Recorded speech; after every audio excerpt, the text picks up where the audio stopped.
What is going on, everybody? Welcome back to the channel. After Sound here, bringing you Splinterlands content every single day. And I'm joined once again by Azull. We got our part two going on today, which I was very much looking forward to after part one just felt like it got cut off a little bit because there's so much to chat about with you, man. You got a lot of really interesting ideas. So Azull, welcome back to the channel. I think we're gonna start with some new player ideas that you have for the game, which are always welcome because it seems as though we're getting quite a few new players every day. So, how are you, sir? And we can go ahead and dive right in. I'm doing great. Yeah, you know, uh, the new player experience really seems to be desired right now, especially with that proposal seeming like it's going to go through.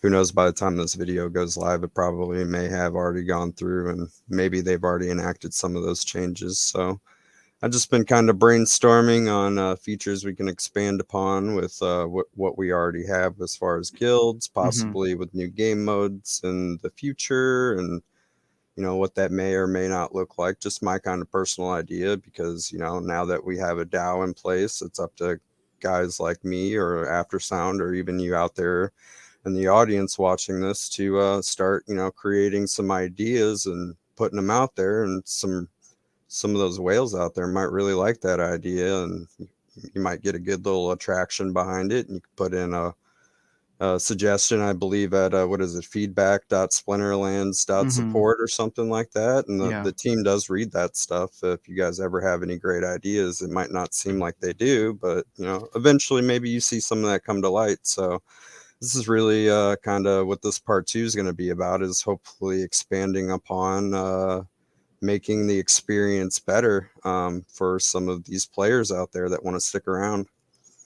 Yeah. So I'm just curious because the proposal came out. It looks like it will pass, even though I would say there's a significant minority that is voting against it. How would you adjust that proposal? Like if you could massage it to what you feel is best for the community based on your perspective, how would you adjust it? Honestly, I would have still reduced the amount of rewards going to the bottom leagues.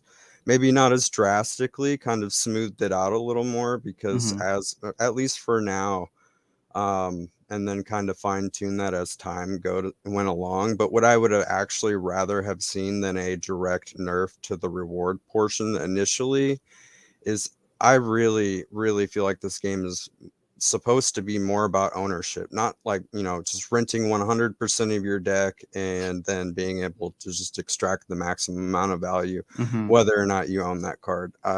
Honestly, what I would have done was probably nerf the power of renting a little bit.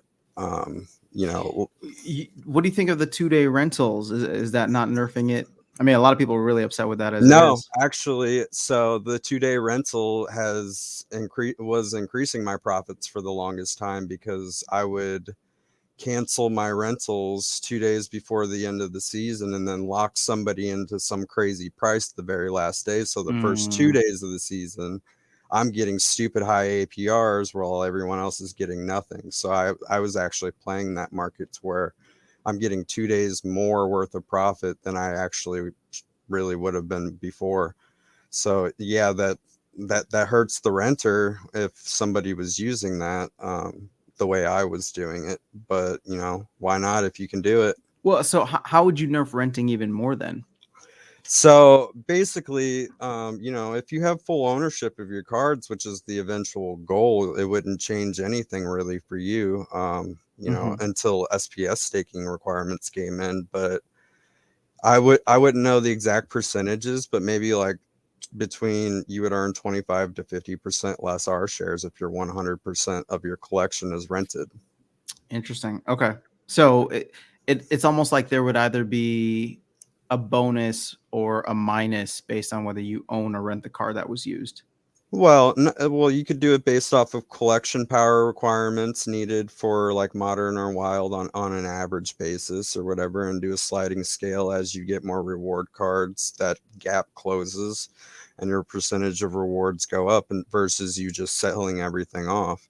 There's ways to structure that to where, if you're holding more of the SPS, or you're buying more cards with it, or you're holding on to your cards or Hmm. leveling them up, that gap closes over time. But Sure. with the SPS rewards now about to probably be so low that it's not even negligible to even like care about anymore, um, that wouldn't work so well, because then basically you'd be forcing everyone to hold all the cards that they probably are sitting in bronze, and they now have way more copies than what they need, but they can't move up or whatever because they don't have the SPS to buy cards that they really want. Well, yeah, I mean, I can definitely see that happening, especially bronze and silver. Like it's just gonna get eaten up by bots, whatever pool is allocated there. Do you think that that will push people though to rent to jump up to gold and above? With the proposal the way it is, yeah, of course, because the gold's actually getting a little bit of a buff on average Hmm. for how much you're earning. The way it currently is, honestly, I really feel like they need to smooth out the way the rewards work throughout the season. It's crazy how I was the first 2 days of this season just from battle play in silver. I'm earning 20 SPS. Then the third day was like 10 SPS, and now last night was like 7. And Hmm. then it just dramatically drains down from there. I would like to see a lot more consistency in that, honestly. So that way it's easier to kind of judge, is this going to be profitable for me to do this season or whatever? Because the first 2 days I earned $1 just from playing in silver. I mean, that's pretty nuts. That's the thing that gets me is I don't understand how the pool is structured. This is more just like a mechanical. Like I don't understand how the pool is structured, where at the beginning of the season or the second day of the season, it's just super high, and then all of a sudden, like by the end of the season, people are earning barely anything. Like why can't it be something where, to your point, where it's smoothed out over time, where every time it hits such and such a clock UTC, there's a whole new pool that's added in, right? I don't know, because like I kind of wrote some notes on about maybe how that would be structured a little better, but I don't know how they do their figuring of their math on it. But Hmm. I imagine what I would do is at the beginning of every season, you just would look at the total number of purchased spell books, and then average however many over that entire season for those days. So that way, every day, everyone gets the same amount. And then whatever's left over at the end of that could either go to like the reward chests for everyone to open up. Yeah. So that way, all that value is still being given out, or you could just directly spread it out to people based on their win percentage or Hmm. or whatever. Because obviously, most of the bots are probably going to have like a 51% win percentage or somewhere around there, Yeah. and then a player's going to have much higher, so the players would get a significantly more of that portion than what the bots would, just because their win percentage is most likely higher. Yeah, that's a good point. I don't know again the mechanics or specifics of it, but I agree with you that there's got to be a way that they can smooth it out over time. But it doesn't seem like anybody's even having that conversation just yet. No, Yeah. no, and, We're and not even close to it.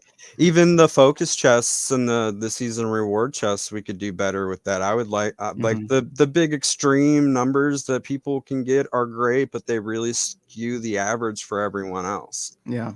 So maybe tone down the top end and bring up the bottom end so everyone gets a more consistent average. And there's still a few of those like really great numbers up there, but it's not like one guy's going to get 12,000 SPS, and then sorry everyone else, you're getting 100. Yeah. Well, I mean, the appeal of like winning the lottery is, I would say, part of why people play.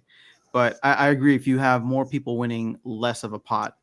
But that uh, lottery thing, on the latter half of what I sent you on all my notes, that could be implemented into other game modes, honestly. We need more consistency in rank for people to mhm. have a more consistent basis to build off of. And then what we really need for new player experience is more game modes that are user friendly and new player friendly, and then make them to a degree of complexity that they're not just like extractable for bots. Like bots can play and like everyone else and earn rewards, but the way you really get the good rewards from that are either on a lottery type basis or a long-term participation, but there's no way for you Mhm. to just earn the rewards and directly extract value from them.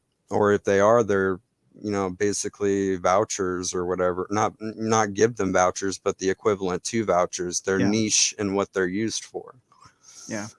Well, I mean, sorry. So I'm playing devil's advocate, but I agree with you that they should be smoothed out. The devil's advocate argument I was trying to present was when you see those posts or those pictures or screenshots of people getting that 12,000 SPS, it's like, all right, maybe next season type of deal, right? But for the most That's part, great, but right now, last season, the last couple of days, I guess, because the rewards pools was so much bigger from so many less days, I was mhm, getting on average like probably 1 or 2 SPS per day from my silver chests, and now my average per day every day from my chests has been 0.04.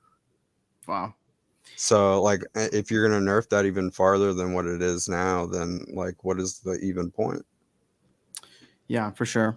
Okay, well, we're talking about some of the new player stuff here. I want to go ahead and share what you had sent me right before we started, and maybe pivot over into Brawls, where I feel like you had some really good ideas for doing more soulbound style things. All right. So I'm basically going to read some of this verbatim and then expand upon some of it. Mhm. But with the introduction of Brawls, we got Gladius cases. We got, which, basically brought us the idea of soulbound cards. So with that in mind, we have boss battles sometime in the future, probably around when land comes out, after land, before land, whatever. But I don't know exactly what their timeline is on that eventually. Mhm. So with boss battles, that could be a great way to make it very user friendly for players. So you could earn a different version of soulbound cards from just like rank play and all that stuff, even down in bronze. And this would be a great way to actually introduce a way we can actually balance some neutral summoners, because I feel like the whole boss battle thing, or at least I'm hoping, is going to be difficult. And, Yeah. just your any old normal summoner might not do. You might need a neutral summoner, and that would also introduce a new mechanic into the game where they work kind of like dragon summoners, but not necessarily. Dragon summoners, you pick one splinter behind that, and then you pick whatever cards from that. I would Mhm. suggest for boss battles, we get neutral summoners, and then you can literally pick cards from any splinter. And the reason being, like, you would be able to build a team with possibly a card from every splinter, is Mhm. because these bosses are going to be just powerful enough to where you would need to do that. And maybe they have a fixed amount of HP and you got to battle them multiple times and it burns resource credits or whatever to play it. But um, so you basically would build a combination until you get some of these soulbound cards from rank play and kind of build out your deck a little bit more. But the I would like to see the meta cards for this actually come from the soulbound cards, not actual um, you know, Yoden or anything like that. Sure. Yeah. Just something that you have to actually play the game to earn, and then to back wanting people to play that, then you could have these really great incentives behind it that are from a mix of maybe vouchers, maybe SPS, maybe that's your lottery. Maybe you get 100 vouchers because you just got really lucky that day, and then most people get no vouchers, or a good chunk of SPS. I don't know what rewards pool they would take that out of, or whatever, to allocate towards that, or if they have something already set up for that. But that would also give the ability for them to give more merits out to people through doing that, and Mhm. possibly open up like a new set of packs that could be opened by non-gilded people to actually use their merits. And uh, with these soulbound things, though, I'm assuming these soulbound cards would be different from Gladius cards, and you'd be able to play these in game, or at least part of like that boss battle.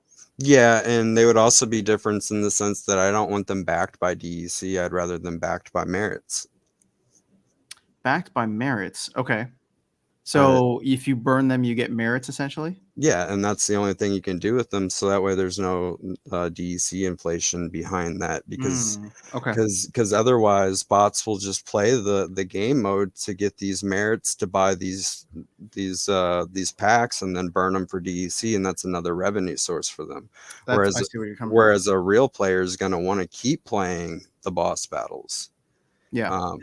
And then you could even give out some of these spells and items that land may produce, but instead of them being like the ones that the land produce, maybe they're burned after each use. And that way the ones that you get from the land are much more valuable. Or you have the chance of getting a legendary version of it that may be permanent, but it's like a 1 in 20,000 chance that you would get that. Mm-hmm. Uh, or combine an obscene amount of these one-time use burnable ones Mm-hmm. into a permanent one, but it takes like thousands of the commons or whatever, just like the cards work. So that way there is a progression to eventually where it does become an NFT and you can sell that to buy cards or something along those lines. Just Gotcha. make it to where there is a progression, and as you're playing this, maybe the bosses provide specific soulbound cards that rank play doesn't, so that way it gets even easier as you play more bosses and you're able to get more. You could even turn this into something that expands upon into the guild as well, like add guild bosses where all the guilds are Mm-hmm. brawling a boss throughout the week, and then whatever guild does the most damage gets a bigger portion of the rewards. This can be very user friendly to all leagues and ranks because bronze may have easier bosses and you're just fighting against all the other bronze people. So if a bot's using the very minimum, they're going to get the lowest amount of contribution. Whereas a player that's got a fully maxed bronze or silver deck's going to do more than a one BCX. Mm-hmm. Uh, but the So this is a completely different game mode essentially that you'd be creating on top of the Splinterlands experience, but would be interoperable with the assets, right? Yeah, and you could even add some of these non-soulbound cards into this where there are rare chances of getting, and they would be usable. Primarily, they would be wanting you would want to use them for the raids or the bosses or whatever you would call them, but you could use them in normal gameplay, and Mm-hmm. they may only be good in a very niche rule set like back to basics, because these particular cards may have much higher HP reward pools, but their actual abilities only work for bosses. Because in these notes I have somewhere around here it says something about like synergizing. I have it. Fusion, like kind of like Yu-Gi-Oh, might never be a thing in this particular game. I know there are people that are working on programs and things like that are able to integrate with NFTs to where you can do similar ideas to that, but Mm-hmm. like synergies would work very well, and then they would be raid boss specific type of abilities. Say like this particular soulbound card's ability is it buffs all fire monsters or Mm. all water monsters, so you could throw that neutral, because these soulbound cards could all be neutral cards. And since the summoners and all that stuff that you would get that are Yeah. soulbound are all neutral, so all these could be neutral played with any summoner, but they could also buff specific cards around that, because maybe you really want to play the demon shark, but your only soulbound card you have buffs your fire cards. So now you're throwing Demon Shark out there and as your forward tank or however this looks like. I would really like to see this more animated because they're working on all the animations and things like that. I would like to see something more like Raid Shadow Legend dungeons Mm-hmm. with our cards.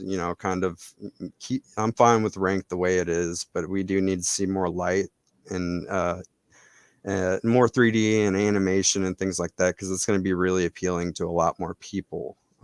But Yeah, I agree with you 100%. I feel like they need to add more, and I don't know if they will, but it'd be great if they added more soul-bound elements, because that adds to progression, that adds to, account value overall that isn't withdrawable, but yeah, it's value for people who actually enjoy playing the game, not a bot who's just there to win games and extract the value, right? So, yeah, and with this, it also gives them the ability to like rotate seasons. It could be intertwined with the season pass that they want to do. Like mhm, maybe some of these cards and stuff from the season pass are going to be really OP for raids or bosses or whatever. It's just there's ways to reward people without directly giving them more tokens. Like the cards, on my opinion, are the lifeblood of this game. The tokens, the governance, and that's another part of the lifeblood.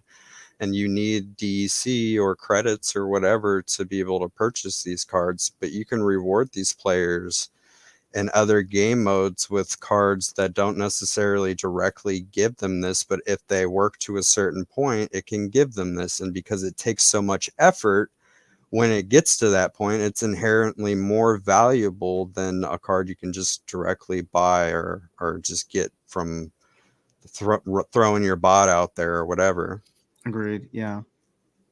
I'm actually fascinated by the backing backing these cards with merits, because it's almost creating this like daisy chain of, okay, well, you can burn them for other soulbound cards if you really wanted to, right? Or you can burn these cards and then earn merits to get more soulbound cards. But how do you see the difference in those outside of just maybe being able to play with them in ranked? Or are there other different types of game modes that you had in mind too? Well, they could be tournaments and all kinds of stuff that they could do with this, like with these soulbound cards.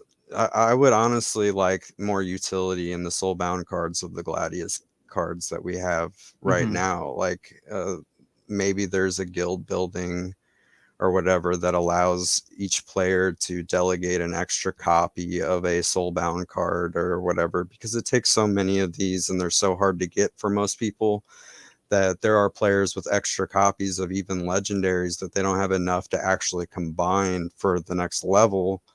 But another player could use that. Like I keep getting smashed by the what is it, that the one with the two attack types and earth, and then the legendary one. Oh, And Carnage Titan and Grund, I think.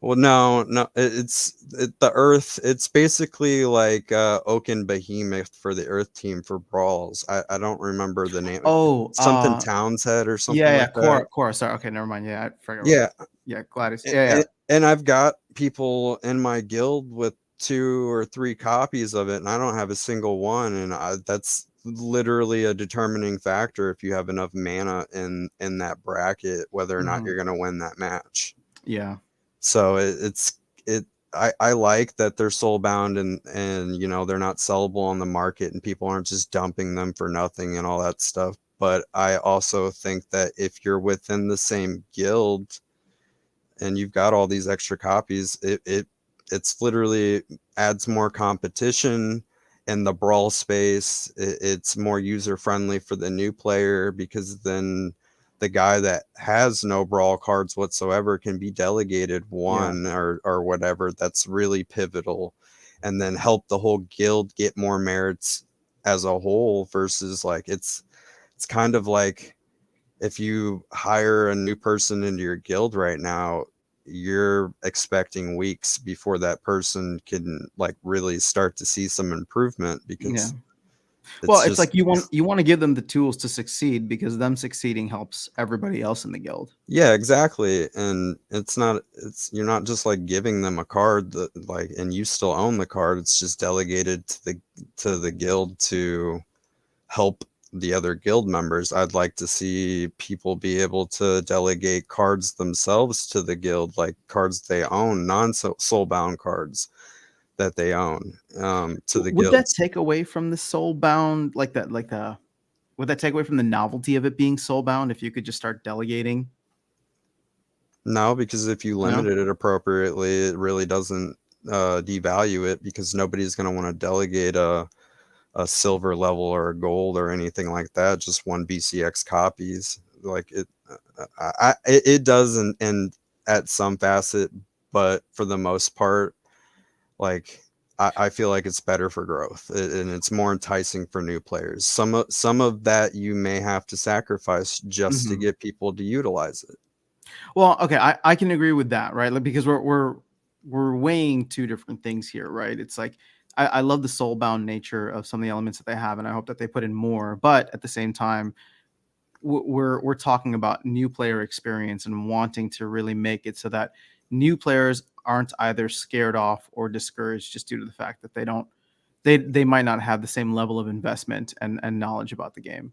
And that makes even the OG players more valuable as well as a guild member because if they've been playing the guilds and doing successful in these big Hmm. and getting these big merit rewards, they obviously have more soulbound cards than a normal person would, and that makes them even more valuable to want to bring into your guild because now they've got maybe extra copies of these cards that you guys don't have. Now you might even be willing to pay that guy to hang out in your guild, or Yeah, there's just different forms of opportunity that actually get created by giving up some of that scarcity. You don't have to make them tradable or anything like that. They're still hmm, valuable as a soul bound thing.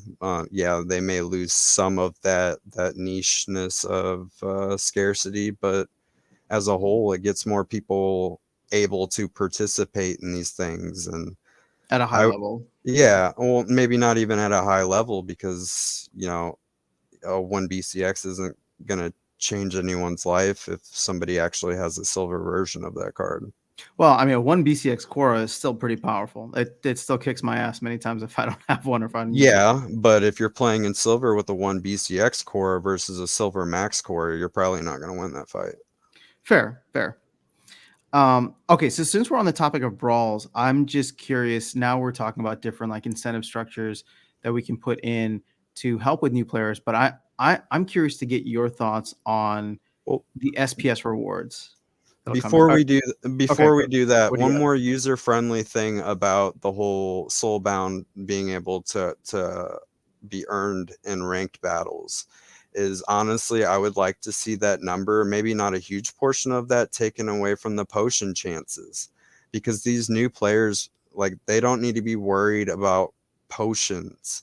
They need Okay, actual assets. So maybe it's only a 5% chance of the whole like reward structure that you get this soulbound token, but take that 5% chance away from potions.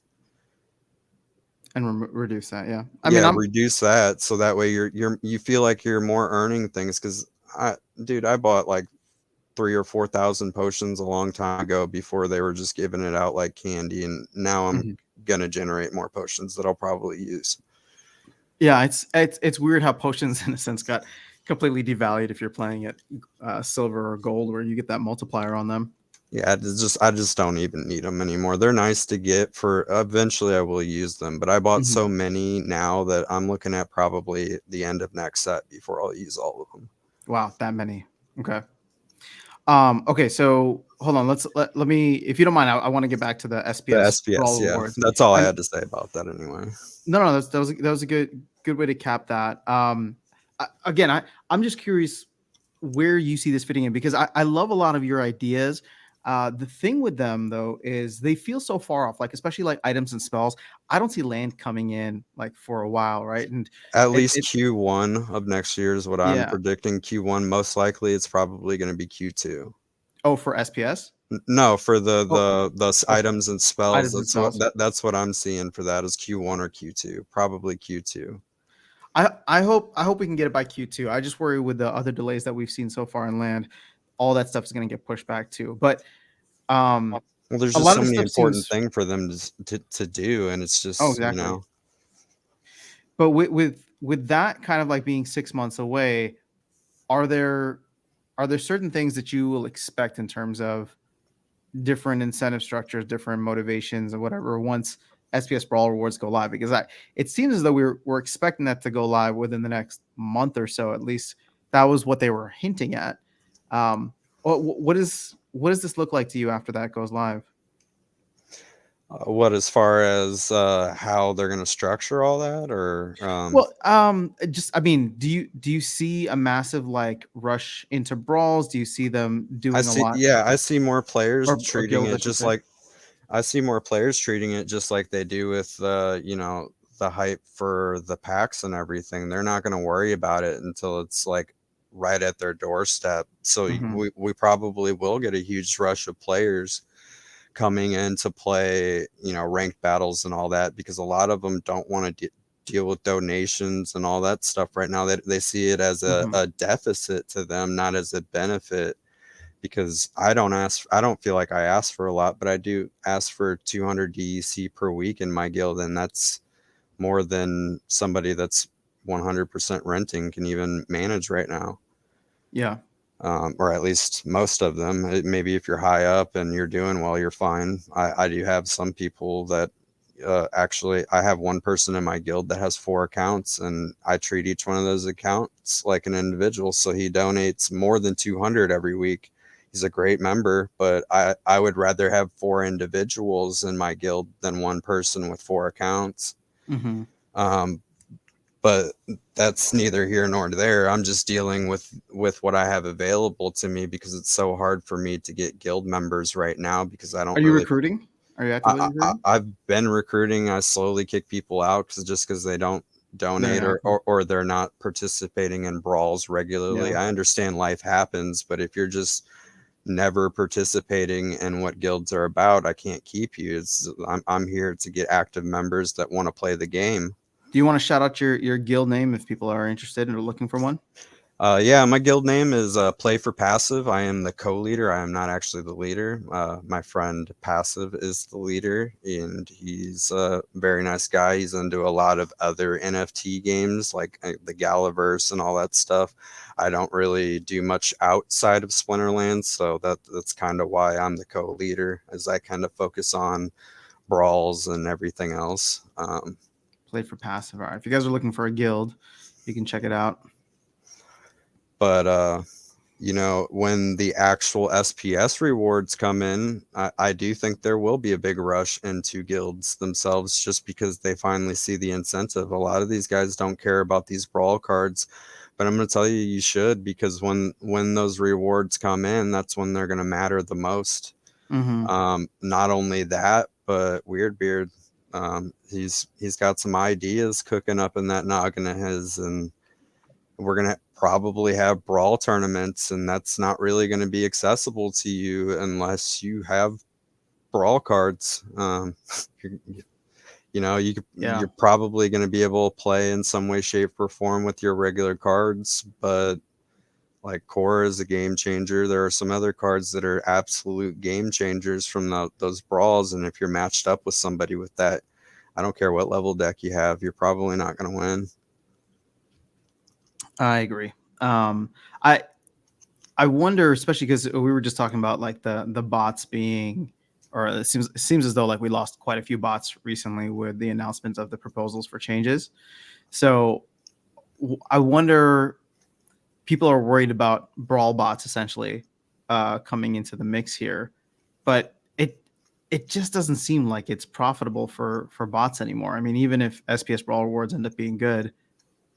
Well, here that the I was kind of afraid that member, not that I really care that they were, but that member in my guild that has 4 accounts, I was afraid he was botting. And no, what he's actually doing is they own a diamond level set of cards, and then supplement with rentals and stuff. And they just kind of shuffle those cards in between the 4 accounts throughout the season, And because delegate, or okay. they delegate and then rent to supplement. And then that's how they're able to make so much every season, is they're just even with the 2-day cooldown and all that, the delegation shuffle thing is still happening.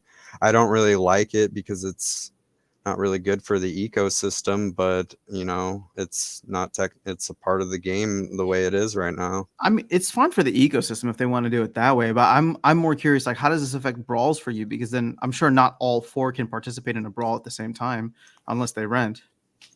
Oh, well, that's what he does is he makes so much from his other stuff that he sells off what he has to rent for a couple specific frays or whatever.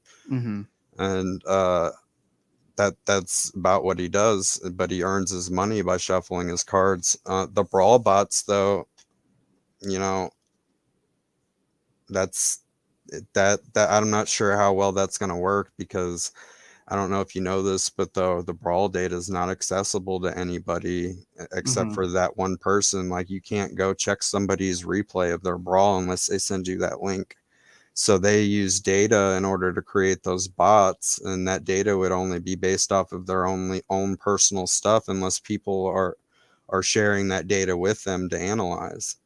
Because I have no way of checking this. I wish that was another feature as a guild leader that I could actually guild leader, co-leader, lead member of management or like a brawl master or whatever that I could look at what my players are playing and check their matches so that we could critique and coach them and maybe like you know tell them hey in this rule set or this particular splinter is available, this is what you need to be playing if you have this available. Oh, you Mm, don't that's a good point. you Yeah. don't you don't have this card, so let's delegate you this card. Like unless you have good communication from your guild mates right now, it's very hard to kind of help them. I agree with that. I never really thought about that before, where you can't go and see your guild mates' actual battles unless they share them with you, right? I'm sure there's links, Right. shared And links for that. um I'm not really sure what the purpose of the spyglass is. I guess just to see what players are assigned to what phrase, but if you go and click on a person's guild, you can just click on that person and know what cards they have playable to them and all that stuff too, and check their Hmm. gladius and all that. So I don't know if the spyglass actually gives you any more benefit or anything like that than what's already readily available to a normal player anyway. Yeah, I've it's never just used yeah. it, but you know, whatever. I didn't want to spend my merits on it. I don't think we're high enough for it. Um, but the brawl bots, I don't know how that's going to work. They need data to base off of that. I mean, there may be a way for them to check it if you actually know how to go into the source code and all that, but it's not readily or publicly available. And I like that that data is kind of privatized because you know brawls should be just as much mystery and wonder of what they're going to pick than anything Hmm. else, so that way it can't be abused. Yeah. Yeah. Well, in this same kind of vein or topic, one thing that you just mentioned kind of reminded me of another thing that you had brought up, which was the idea for buildings in guilds. I think you had a lot of really cool ideas for buildings in guilds, and that kind of ties back to being able to help one another or donate. Or I think you even mentioned like a bazaar as well as a Yeah, second building type. Do you want to go into that? yeah. So honestly, before we get any SPS brawl rewards or anything like that, I would like to see more development as far as the guild features and buildings and what you can do with it and all that to you know add more benefit to those who are in a guild. I'd like to see like at the very least like a guild bank to where you could delegate these you know soulbound cards possibly if they were to allow that to be able to share with your friends within the guild, or even delegate regular cards that the guild basically gets treated as like a wallet. And possibly with the SPS rewards there would be a way for the guild to earn some of that, so that way even the guild itself is a one entity type community vote that could be voted upon. I'd Hmm. like to see the guild become more of a democratic structure with some of its voting, and like at least have the ability to switch it from a dictatorship to more of a democratic structure. But on the topic of of that, like the bank, uh, it would be upgradable with DEC or whatever as another burn mechanic, and then maybe your guild can hold so many cards.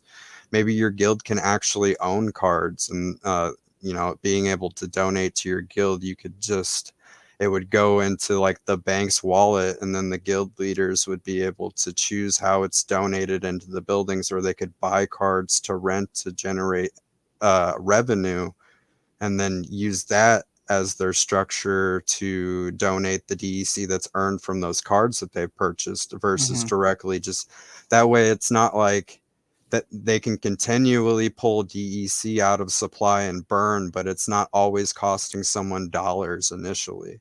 It may be a slower donation structure, but it's a more steady stream of income because say somebody donates 500 DEC one season, and you get a card that now gives you one DEC per day in rental revenue.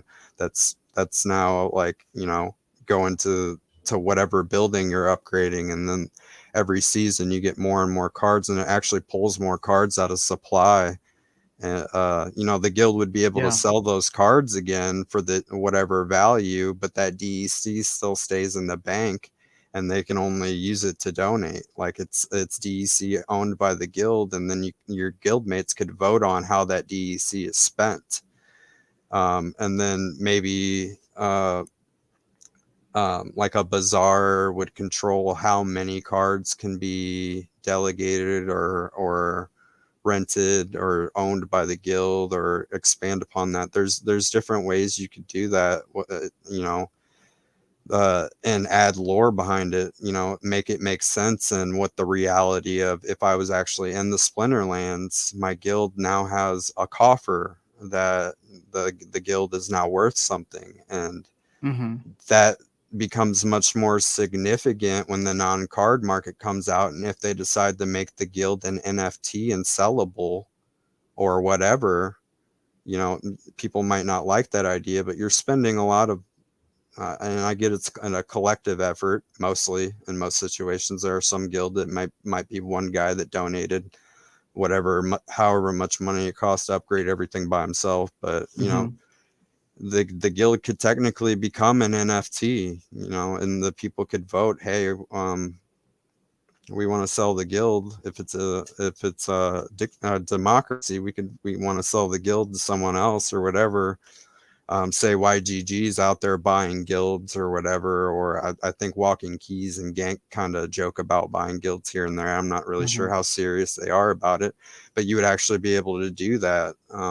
And if you're a guild leader that no longer wants to hold that mantle anymore, you have the option. I put 100,000 DEC into this guild beyond what it cost me to buy it, to sell it to someone, to take that over, because you don't want to be the guild leader anymore.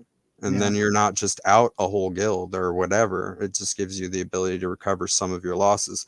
Now, sure, that could probably be abused by somebody with a hack or something eventually. Maybe you have to have a collective vote and everyone agrees that it gets sold or whatever, Yeah. and that might burn you in one way, shape, or form. That's just a feature that could be a thing.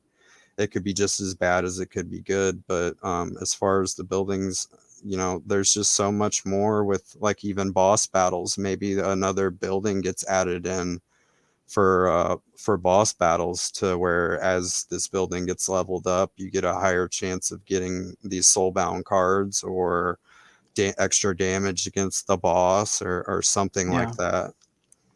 It's almost like turning these small individual 30-person guilds into their own DAOs essentially, right? Where they'd be able to have like DAOs, ecosystems. yeah. You can even turn, like, see, with that too, is like you could even add a whole nother building that all these delegated assets and assets that the guild itself owns. Now there's a whole nother screen you upgrade, and it's upgrading your ability to play this guild exclusive mini game, where it's almost like Stream Raiders, and you're playing this little thing that might not get you very much stuff. Maybe it only gives you merits, or like, or whatever, something that just doesn't really seem very meaningful to a bot, you know Mhm. but it's progressive for a player.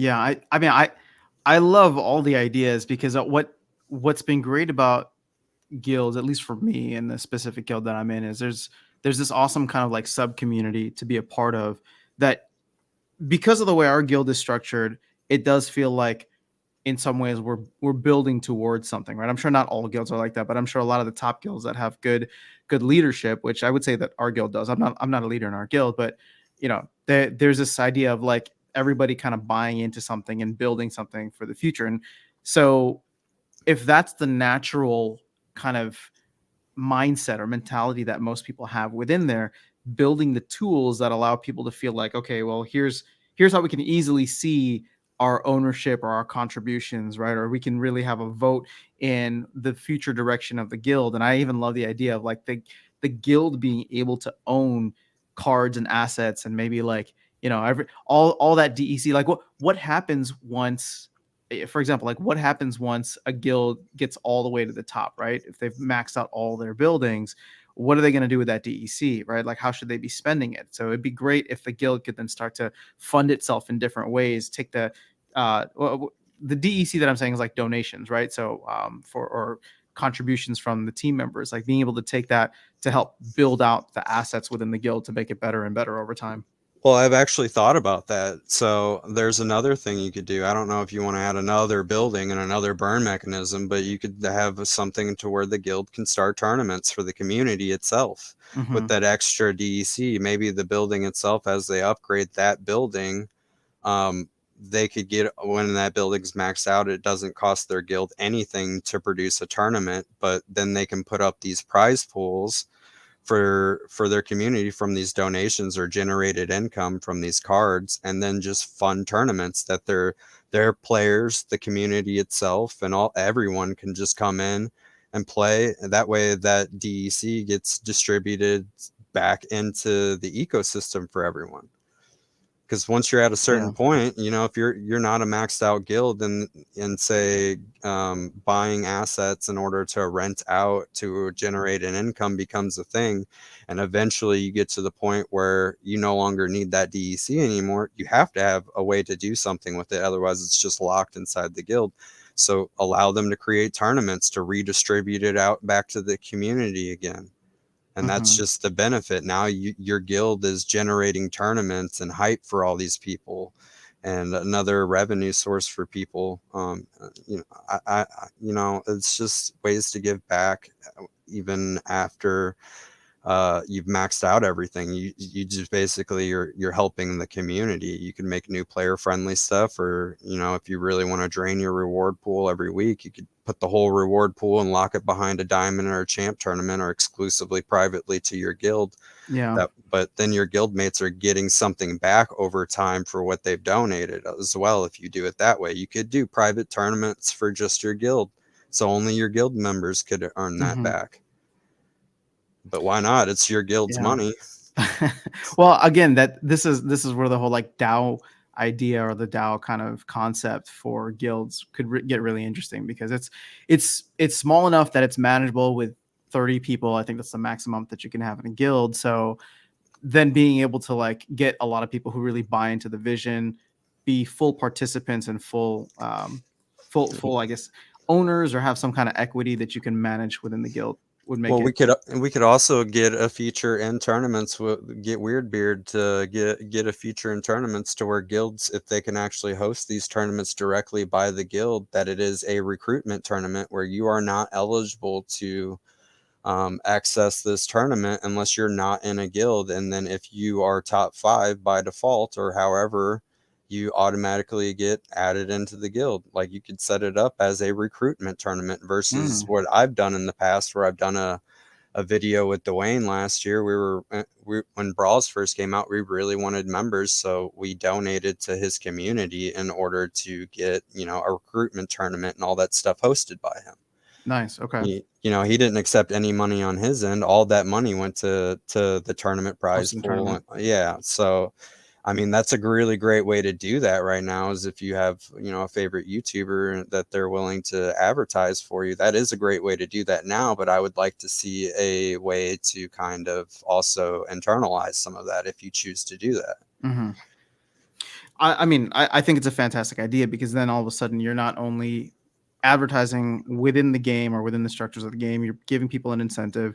And then on top of that, you get to see who actually rises like cream of the crop, right? And Right. so who has the assets, who has the skill set to be able to come in, win the tournament. And, you know, for them, hopefully the appeal is they want to join your guild. Your guild is either a top or ascending to the top tier, and they want to jump in for a seat within it. Yeah, and all these little different features and things that I suggest may not seem like it, but they're all interconnected. They flush out things that we already have in a more fuller, usable, like, you know, an actual game sense of things, as well as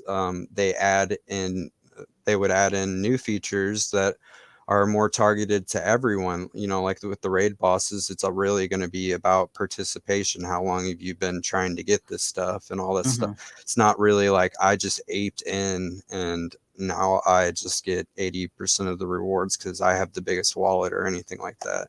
You Yeah. can make a lot, you can make ranked more whale like if you give us all these other buffet of things to do that are new player friendly that can help us get into ranked better. Yeah, for sure. All right. Well, here let's get away from guilds for a second because I feel like we there's a lot of really cool ideas with that, but we do have something around the corner, which we're going to get more information about tower defense, and I know you had some notes on tower defense. So I guess my question for you, if you want to like just give your basic kind of thoughts on tower defense, but then my follow up immediately to your thoughts is, given all of the ideas that we've had so far with brawls, with guilds, all these things, what would you like to see from tower defense as a way to enhance the new player experience within Splinterlands? Like, is there a way for that crossover to happen in a way that you can see implemented in the next couple of months? Well, I think initially it's probably that they basically already said it. Phase one's probably not going to have any involvement with any of our assets as far Hmm. as like cards and things that are involved. But I do see eventually like you know, maybe a higher level card would help increase its power. You know, these it sounds like these towers and all these assets are going to be their own things, but our cards may be used to power them up. So maybe your higher level card makes it even stronger. And then like if you have like say headwinds or whatever, any of these ranged monsters that may do damage or whatever are now debuffed. Or if you're using Jotun to stake on your card, depending on what level of Jotun, you get splash damage X amount of spots back, or you know, the healer Yeah. helps heal up whatever barriers or whatever you put it down to slow them down. um, I would like to see some interoperability within that, but I don't know if they're how like what are we going to be rewarded with that game, or is it going to be its own token? Is it going to be SPS I think or they said SPS. Since there's nothing in the white paper for it, they want to create a proposal, which I think he said they wanted to use SPS that was reserved to give out to the team. They want to give it back to the players, but there's no real details on it yet. It's just what Aggie said in the map chat. Well, I mean, that's going to be very much a bottable game. Are they going to like that there's 8 million bots or whatever? Because tower defense is not very complex. A bot can make those decisions pretty easily. Hmm. Um, so that's just going to be like a milkable game for extraction. So, I mean, maybe the future, maybe they have in mind that they're going to, you know, make it really hard to earn and ranked and then make you buy assets for all these other games that can just be milked dry and it doesn't matter to them because it's not Splinterlands or whatever. I don't know. I don't know how that's going to play out. I kind of thought that I I don't know what really I was expecting, but I don't know. It's I that's a tough topic because I don't really know the details of everything yet. Fair. So anything I would be saying would be pure speculation and guess and hope. Okay, that's fair. I mean, it sounds as though you're a little hesitant or reluctant about how Uh, positive it could be for the economy, and maybe there's a lot of gaps or a lot of Well, I mean, what is their plan for it? Is all that those assets going to be sold on our market? Is it going to have its own market, or are we just going to sell tower defense cards like Splinterland's assets? There's a main set and a mini set, and then they're going to flush it out eventually to a bigger game. I don't know what their whole vision Mm, is for that. Those could just be a bunch of one-off mini arcade games just to generate revenue and to give back. They'll give you some SPS in return. The returns may be good initially, they may be terrible always. Who knows? I just don't yeah. know enough on the hard physical details on that to really form any kind of opinion. And it's going to be new, so I'm not really going to probably have much of an economy standpoint because it doesn't have a history. Would you like to see more interoperability in, at some point whenever that does get put in? Absolutely. Absolutely. And I would love to be able to have multiple different games to where I can, because here's the real benefit to this. If these games are successful and balanced and have a future and do well like Splinterlands has, if they allow us to rent cards instead of having to own cards in order to use them in these other games, it gives the people that are buying these cards more value, and it could potentially be even more value than what we've seen for these cards in the previous bull run, because they have more utility. And that goes back to what I said in the last videos. I don't necessarily think that these print rates matter as much as what people do. Yes, the ones with less print rates are going to be more inherently valuable just due to scarcity. Mm-hmm. But like when you have a really good card like Demoralize and in your tower defense game, you really need that Demoralize card to help reduce some of your damage on specific bosses that you want to beat. That makes anything with Demoralize, whether there's 1 million of them or 1,000 of them, more valuable than what they were when it was just a Splinterlands asset. Mm-hmm. So the more we can use these cards in various games, like I would love to see a MOBA. We have enough assets in order to do a MOBA, but I don't know if that's doable on the blockchain that we're currently on. I mean, I don't know that. I mean, weren't you saying like we'll probably never even see like a shooter on? Yeah, yeah, I know, So but Hive could technically be upgraded. You know, they could yeah. get to a point where 3 second blocks are 0.03 second blocks, and it's not even readable to the eye or whatever. Well, I mean, how would people feel, or how would you feel about there being almost like an additional layer that doesn't write to the blockchain instantly, but Like a second layer solution or a third yeah, layer. There's nothing wrong with that. I think that is literally at right now with throughout the entire crypto space. That's our that's future. been happening. Yeah, That is interesting. because all the layer ones have problems because they're all outdated technology. Like the whole thing with Ethereum, they would honestly Ethereum, it would have took them less time to scrap all of Ethereum and rebuild it from scratch the way they wanted it to begin with.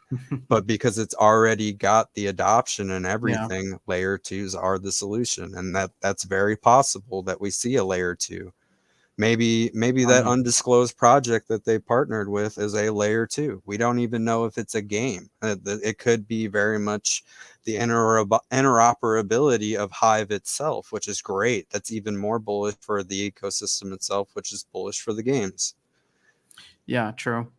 Okay, fair enough. All right, well let's do this. We can wrap up on this. But one of the things that I thought was really interesting from our last conversation, and I wanted to expand upon here, was your thought process on approaching this game with a very long term mindset or mentality. If you don't mind, I'm going to read like some of the notes that you had sent me. So, like you said, possibly even nodes or other assets. They constantly remind us to strive for ownership and investment, but yet many focus on like the nerfed of practically free rewards, right? So if you don't want to pay or invest, there are other games out there. You mentioned like Gods Unchained or something that doesn't cost to play, but play to earn is going to require investment here. And proof of time and investment is not free and never should be. When an economy is overstimulated, it's bad. When it's understimulated, it's bad. The economy does not care. So tying this back in with what you said last time, how would you advise, and not as financial advice, but how would you advise from a strategic standpoint players new to the game that maybe don't have many assets or a lot of capital to put into the game? Because I think one of the most valuable things that you provided last time or in our last conversation was, you know, you don't have to play at the highest levels. Playing is actually one of the worst returns on the game. Find ways such as rentals, such as getting involved. You mentioned nodes here as another like type of investment. How would you look at this? Like if you were starting today and you only had X amount of dollars, where X is not enough to get you a max deck at any league, but you want to get involved and you're excited about the game. How would you approach it? Most likely from a to go back to the first video, like a rental revenue standpoint, I would look for cards that are useful that do rent. Um, like the fiends, they're all great. They get decent rental revenue. Everyone needs a fiend, and the thing that's great about the fiend, even if they nerf people wanting to use 1 BCX cards all the way up to silver and gold and all that stuff, a fiend's only useful at level 1 or maxed out. Mm-hmm. So that's going to be a card that as more players come in, everyone's going to need a fiend. And what makes a fiend inherently more invaluable is it is a legendary, so that means the print rate's much less than, say, what chicken would have been Yeah. in the same numbers, because the the I think the commons have what 4x the print rate or something at a 1 BCX or something like that. Might be more than that, but If 4 or 5x, mhm. even that, like chicken was what, a common card, I think, common rare. Chicken was rare. Where so that's 4x the print rate of the legendaries roughly. Mhm. So the people that are playing up in Diamond and Champion, they're going to want those maxed out fiends. Yeah. So that's going to shrink the supply of the one BCX fiends. So we may actually see with the fiends a smaller circulating supply than what there are of chickens out there one day. Mhm. And so, I bought a chicken way back when for $5 a BCX, and it's a much rarer card, but you can buy these fiends for about $5 or so right now. Mhm. And they're legendaries, so they give you more CP than a chicken would. And the rental revenue is significantly higher, I believe, than what a chicken is. That's just a really staple card. So that's kind of what you want to evaluate, or what are staple cards, regardless of whether they're level 1 or not, because some Mhm. some people don't really and level up cards past a certain point, like when they're playing in certain leagues, because they're only looking to level them up to a certain level to get that one ability or that one extra stat. So that's another, depending on what your budget is, some cards do rent out better at higher levels because they're much better at a certain level. For new players, honestly, look at the gameplay, look at what's meta, things like that, and then kind of evaluate your budget and compare those cards to what they rent at. Right now is early in the season, and the rental market's worse than it's been for the last few months on my personal end. For my cards, I'm actually Mhm. getting below, I'm getting like 20%, which I've never gotten this low before. So it's kind of a noticeable dip in players that are using some of these cards. Yeah. But the fiends are still renting out because everybody needs a fiend regardless of what level they're at. True. So there are certain staple cards that, as long as there's players here, not everyone wants to spend $5 on a zero cost card. They don't find it's like worth it for them or whatever. Yeah. That's fine. They'll regret that one day, but they rent out even now when the markets are down, and they rent out even higher when the markets are up. So right now, when the markets are down, is a great time to figure out what actually rents out. You get really good, honest values on what things are going to be worth to you in the long run. Definitely. So the rental game is really the area that you'd focus on. Do you mess with any of the other like avenues such as LPs or staking or nodes? See, the only one I really consider is the voucher SPS pool, because vouchers don't automatically give me more value than what they are when they're just sitting there. So you want, yeah. I mean, that was my big thing too. The only thing I'm worried about with that is impermanent loss. But I agree that vouchers sitting there are just kind of they're not an income producing asset. They're just Yeah, because I don't have a lot of vouchers. I've got like less than 200. That's not like crazy. And I plan on using those for the Rift Watchers, buy as many packs as I can for the promo, however much SPS that costs. That's basically my plan. But if impermanent loss wasn't a thing, and I didn't have something that I wanted in the immediate future, that's where it would be sitting for me, is just Mhm. in that particular liquidity pool. But beyond that, I'm not like a huge fan of the liquidity pool, because this game at its heart is all about the cards. Fair. Okay. So you're still big on I'm all about okay. cards, man. I'm a collector. And the Fair enough. fact that I can get a passive income off my collection is just like, it makes me smile. Because like, if I gave you my Magic the Gathering card, I don't even know if you're going to give it back to me in the same condition as what I gave it to you in. Yeah. Digital assets, man. It's quite a cool concept, and I love that it feels like we're at the cutting edge of what NFT gaming and specifically trading cards Well, can be. even though this is such a niche like game set, this is honestly going to be like the best type of game for NFTs. People Hmm. might not find value in shooters where you're playing Fortnite and nothing does anything more for you than anything else, because it's all skins or Yeah. whatever. You know, who really wants to. I get that Fortnite's free to play, and like you can pay $60 and get all these cool skins, but right now in crypto, that same $60 for all those skins is like thousands. Like, Yeah. who wants to play that game just because, like, your gameplay has to be great.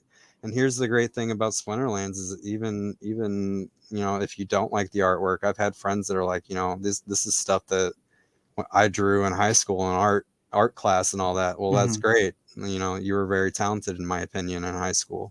But as far as crypto gaming is concerned, we have really good artwork, Hmm. and we have great gameplay. We have a great team behind this whole thing that has a big vision for it. We're very blessed to be where we are. Within the whole scheme of things, we could have been anywhere else, and we ended up here. And I feel like there's a reason for that, for me at least. Hmm. Because I see this company has a big future. They're all about innovating. They're not stagnant and just trying to take in all this money. It might appear like that sometimes, but Hmm. that's just because this is code and it's hard. And when Yeah. we're in a new thing, like a lot of this code here for this game, that's what the whole tech modernization was about. This is just some guy's crazy thoughts being typed down into a computer into a functional thing, and now they have to standardize it more in Standardizers. order Yeah. to make it more efficient for everyone else that speaks English to be able to do it. Come in and do it. Yeah. No, I'm totally with you, man. My faith and confidence in the team was boosted so much just seeing how much they've reinvested. Like the big boom that happened last year, like it happened across a lot of games within the metaverse. But I feel like even with the bear market, the team doing like a 10x in the amount of employees that it has, being able to now launch several new projects, partnerships, innovating on the game. Like I don't know, it makes me excited for where we could be in 6, 12, 36 months, or whatever it ends up being, right? Whenever the next bull run comes around and beyond. You know, what gives me a lot of respect for this team is these guys have not, uh, they've made all this money, but, you know, when crypto blades tanked last year, I completely lost vision for anything that they could possibly ever do whenever their token price dumped down to like almost nothing overnight, and Hmm. their main developer was posting a picture of almost a $300,000 car that he had just bought with all the money, while everyone else was just, Wow. getting tanked. And he's posting this in the Discord like, "Hey guys, look at this new car I bought," while everyone else is like, "We can't earn, we can't claim, Can't do anything. we just Yeah. got scammed." I'm sure Aggie or Matt or one of these is the initial founders of the game could probably go out and buy one of these cars and flex it on us. And I would be a lot less mad if Aggie did that than what I was about this guy, because I have something that I can still play, I Yeah. can still earn from. I haven't gotten ripped off. I don't feel scammed. Yeah. It is very expensive, and I was not able to afford to play at the level that I am playing when I initially got into this game. So I changed my life circumstances. I looked for ways to increase my income, to decrease my bills, create passive revenue, work harder, not or work harder and smarter at the same time to make it work for me. Hmm. You know, most of you guys that are probably watching this channel are in a fortunate enough situation that, you might not have enough for the job you have to do what you want in this game. Look at that as a motivation. If you really want to play this game hard enough to work harder in your life to get a better job or whatever. Splinterlands has inspired me with some of my earnings that I've made when I sold last year to hold on to that. And when I'm in a position right now in my personal life, I'm going to go back to school and I'm going to learn how to code, or I'll spend the time on my own to either do a boot camp or whatever. But whatever I feel like is going to help me get to that point fastest, so I can either work on my own project or hopefully one day work for the team. I love gaming, and I've always Yeah. thought, I want to be a video game creator. And it's not necessarily that I want to do it to get rich. It's just because that's something I want to do. I want to get wealthy enough to where I can have the job that I want to do for the Yeah. rest of my life and not even care about how much money I make. Well, best investment you can ever make is yourself, right? So I feel like you're Exactly. you're leading by a great example there by taking your earnings from great decisions you made last year with the game and putting it back towards something that you can hopefully build upon in the future. So Yeah, and that's probably the best advice anyone can give anyone. If you don't feel like you're getting enough from your life situation right now, look at ways that you can improve yourself that will change that, whether it be mhm. get a better job. You might not like that job, but if that job pays you significantly more, that money can get you to a point where you don't have to work that job anymore. Just be smarter about what you do and maximize your personal time outside of the game as well. Yeah. That's the number one way you can increase how much money you can put into this game, is put yourself in a better situation. Now, if you're in a second or a third world country, I don't have any experience with that, so I'm not probably the best person to advise, but there are passive income apps that are available to anyone in the Mhm. world if you have any connection to the internet, that you can make what may seem meaningless to someone like me or you in America. $7-8 extra a month is a coffee or whatever, but to somebody else and in other parts of the world, that might be enough to get them through weeks worth of food or whatever. So Yeah. that maybe this game's not your future on your passive income return or anything, unless like 1 DEC every day to you or something like that is something that's going to do something for you. Then Mhm. obviously take that advantage. But there are ways to earn American dollars outside of the United States with Yeah. remote jobs and things like that. Obviously, if The you have a Splinterlands team is quite diverse worldwide too. So, yeah, especially if you want to work in the Web3 space, I think it's the combination of pandemic and the internet and now Web3 and gaming, I well, feel like offers a lot of opportunity. you're in Texas, correct? So your Hmm. minimum wage is roughly less than $8 an hour, I believe. Still, In Texas, I'm not sure, but I've got a friend that lives down there. I think he makes like 8.25 an hour, and to me, mhm, that's like crazy. Here where I live, up in the St. Louis area, if you're not making at least 12, you're pretty much below minimum wage. mhm, So, like, and I've suggested to my friend down there are apps where you can pick up remote jobs, like call support center stuff and things yeah, like that. You can make $10+ an hour and never leave your house, and that cuts down your costs of living, because now you don't have to worry about gas to go to that $8 an hour grocery store job there. you save time, which is Yeah, another thing too. exactly. So And, yeah, and you don't have to worry about stopping at the burger stop and spending $8 there. You can if you guys are mostly spending all your money on eating out, try buying a crock pot and eating in more and saving your money that way, because the same amount of money you spend Yeah. on a pizza is going to feed you for 2 or 3 days at home. Yeah, for sure. So like if you really want money, you may have to make sacrifices with your current budget in order to maximize it. Do you really use your Netflix subscription enough to pay Mhm. $16 a month? Or, whatever, everybody's situation's different. You can buy a Quicks every month if you want. Yeah, so a lot of the really good advice that I could give people for this game itself is to change your personal life, make your Mhm. personal life better, because how much money you take in a month is huge reflection on how good your mental state is and everything too, because if you have enough and then you have a surplus, you're much happier than somebody that never has enough. Mm.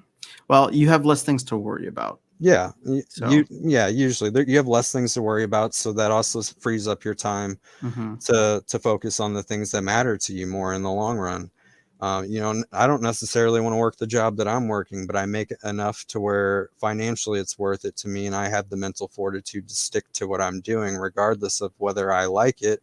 It doesn't bother me because I can go home and I can mentally disconnect from that and put myself into Splinterlands, and it doesn't exist to me until I go there for the next 8 to 10 hours the next day. Yeah, So, you fair know, enough.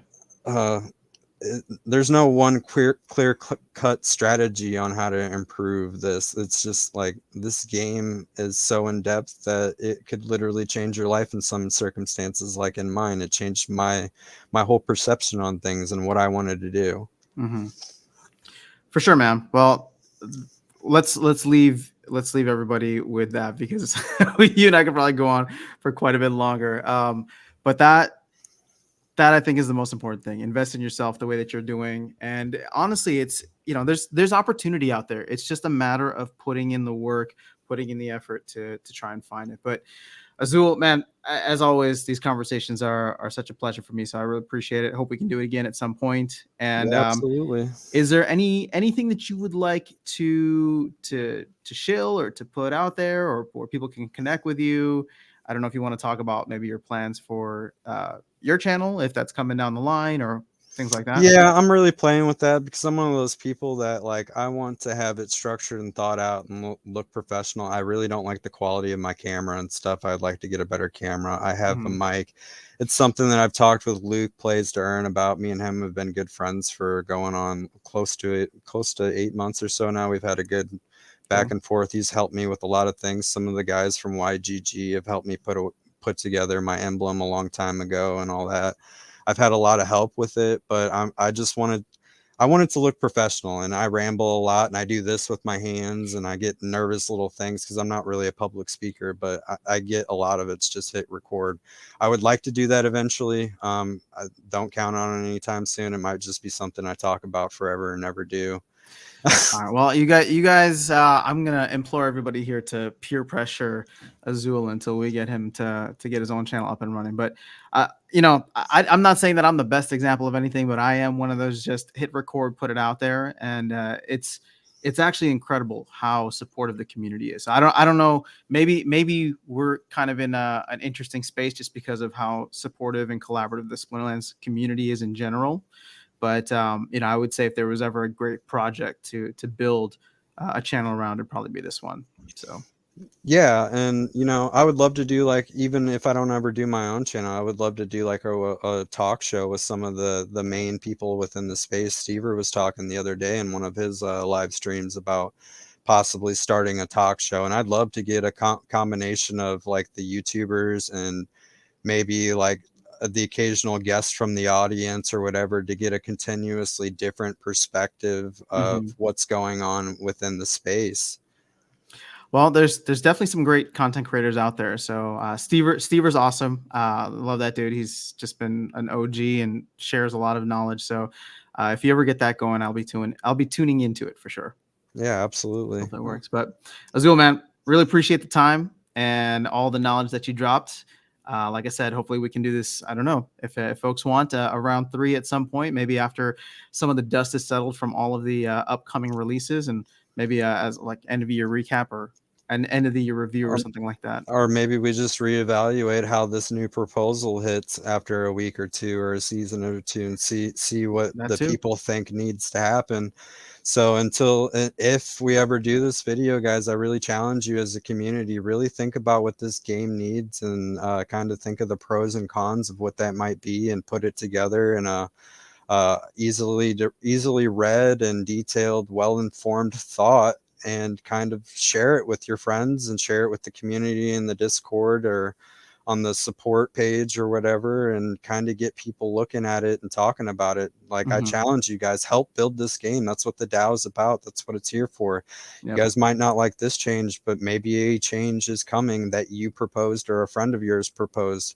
Like, now that the DAO is here, like, it's our job to help shape this game. Exactly. Cool, man. Well, you guys heard it from Azull. Make sure you get involved in one way or another. If you own some SPS, you do own some stake in the game. For what it's worth, you have a say. And once the DAO opens up, you'll be able to make proposals at that point too. So hopefully, we live in a kind of situation where the best ideas will float to the top, cream rises to the crop. So, We will get through this. We will get through this. all right, everybody, take care.